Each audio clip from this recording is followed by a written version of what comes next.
UP के मुख्यमंत्री योगी आदित्यनाथ का चेहरा बहुत तमतमाया हुआ था। ऐसा लग रहा था कि वो बेहद गुस्से में है। कोई ऐसी बात थी, सब बहुत डरे हुए थे। वक्त रहा होगा सवेरे के करीब 10 सवा 10 बजे के आसपास का, और अचानक से यूपी के मुख्यमंत्री ने 3 सीनियर अधिकारियों को अपने पास बुलाया। कहाँ?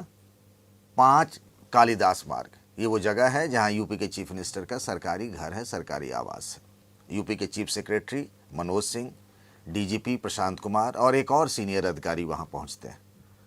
करीब 20-25 मिनट की बैठक हुई और बैठक में ऐसा लगा कि एक बड़ा फैसला लिया गया है।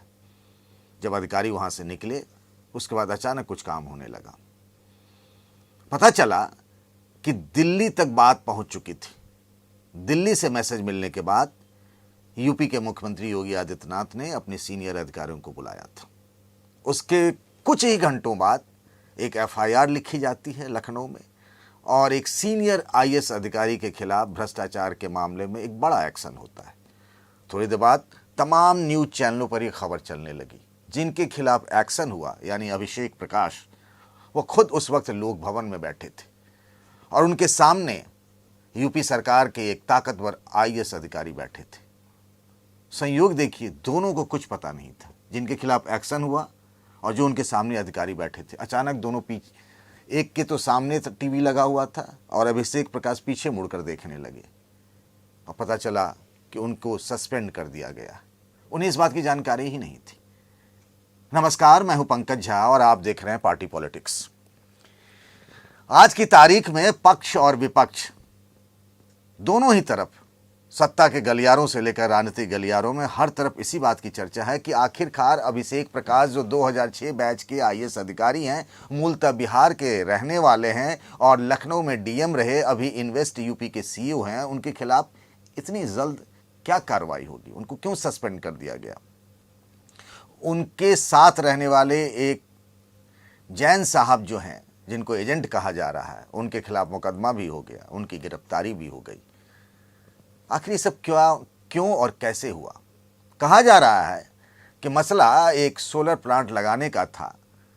कारोबारी को उसकी परमिशन नहीं दी गई, उससे कुछ पैसे मांगे गए, 5% कमीशन मांगने की बात है। ये मैं पुलिस लखनऊ में जो मुकदमा दर्ज किया गया उसके हवाले से कह रहा हूँ। ये शिकायत दिल्ली में, अब नाम लेना उचित नहीं होगा, दिल्ली में बड़े लेवल तक पहुंचा और वहां से ये जानकारी यूपी के मुख्यमंत्री के पास आई।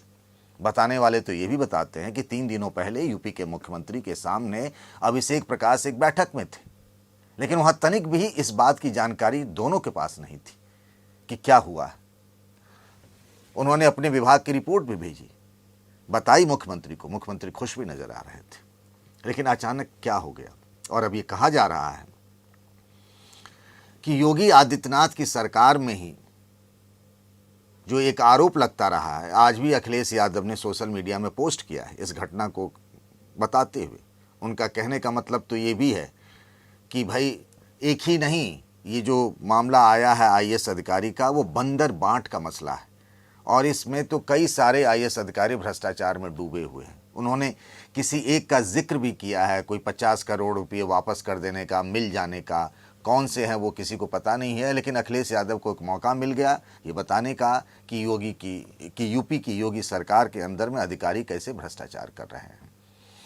तो मामला ये है कि अभिषेक प्रकाश के खिलाफ जो कार्रवाई हुई है, उसको अब जो विपक्ष आरोप लगाता रहा है, जैसे अखिलेश यादव के ज़माने में ये कहा जाता था कि एक खास जाति के, मतलब यादव जाति के अधिकारी जो हैं उनके पास बहुत ताकत है और उनके खिलाफ कभी कोई कार्रवाई नहीं होती। यही आरोप विपक्ष जो है, ख़ासतौर से अखिलेश यादव का, हम अखिलेश यादव की बात करें तो कहते रहे कि योगी आदित्यनाथ की सरकार में ठाकुर अधिकारियों के मज़े हैं और उनके खिलाफ कोई कार्रवाई नहीं होती।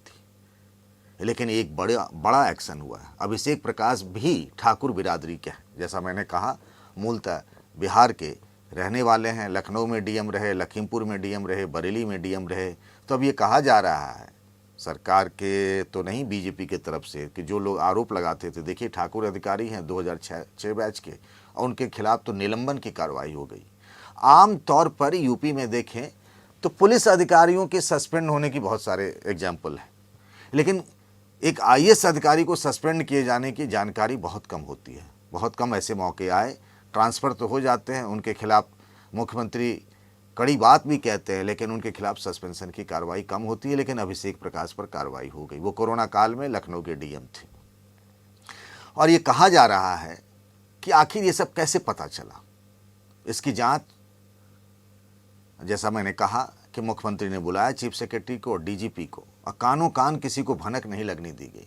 तुरंत ही इसकी जांच की गई। इतनी जल्द कभी जांच नहीं होती है। कुछ ही घंटों में जांच भी हुई, कुछ ही घंटों में एफआईआर भी लिखा गया और कुछ ही घंटों में जैन की गिरफ्तारी भी हो गई। सब कुछ आनंद फानन में हुआ। तो आखिर ऐसा क्यों हो गया? आमतौर पर यूपी के मुख्यमंत्री योगी आदित्यनाथ के पास जब भी शिकायतें आती हैं भ्रष्टाचार की, वो सबसे पहले कहते हैं कि अगर आपके पास सबूत हो तो दीजिए।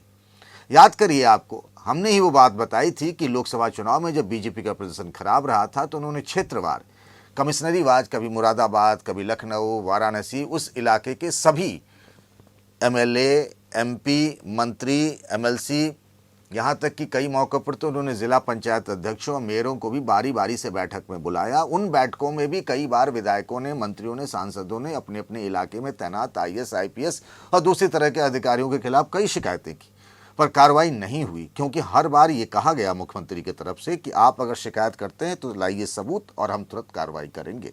कई बार क्या होता है कि अधिकारियों और नेताओं के बीच में आपसी तनातनी होती है और शिकायत लेकर ऊपर पहुंच जाते हैं। कई बार शिकायत सही भी होती है, लेकिन सबूत लाने के लिए कहा जाता है। इस बार ऐसा क्या हुआ कि कुछ ही घंटों में आनन फानन में खटाक से एक्शन हो गया। कहा जा रहा है इसके सूत्र, यानी शिकायत के सूत्र जो हैं वो दिल्ली तक जुड़ते हैं, और उसी के बाद मुख्यमंत्री योगी आदित्यनाथ ने इतना बड़ा फैसला ले लिया। अब आज की बात बताता हूं। जब मैं आपसे बात कर रहा हूं, कल से जब से ये खबर आई, कईयों को तो पता ही नहीं था कि हो क्या रहा है। उसके बाद जिस ऑफिस में चले जाएं, सरकारी ऑफिस में, बस इसी बात की चर्चा है। इतनी बड़ा एक्शन इतनी जल्द क्यों हुआ? लेकिन हाँ, इसका एक मैसेज गया है ऊपर से लेकर नीचे तक कि अगर मुख्यमंत्री के पास कोई बात सच पहुंच गई तो फिर कुछ भी हो सकता है। और एक बड़ा मैसेज ये भी गया है कि एक ठाकुर आईएएस अधिकारी के खिलाफ भी इतनी बड़ी कार्रवाई हो सकती है। आपको क्या लगता है कि ये जो एक्शन हुआ है उससे योगी सरकार की छवि और मजबूत हुई है? जो उन पर आरोप लगते थे, क्या उन आरोपों से अब उनको एक तरीके से राहत मिल जाएगी? मतलब नहीं, मतलब विपक्ष के दावे और विपक्ष के आरोप कमज़ोर होंगे? हमें आपकी राय का इंतज़ार रहेगा। तब तक अपना ख्याल रखिएगा। नमस्कार।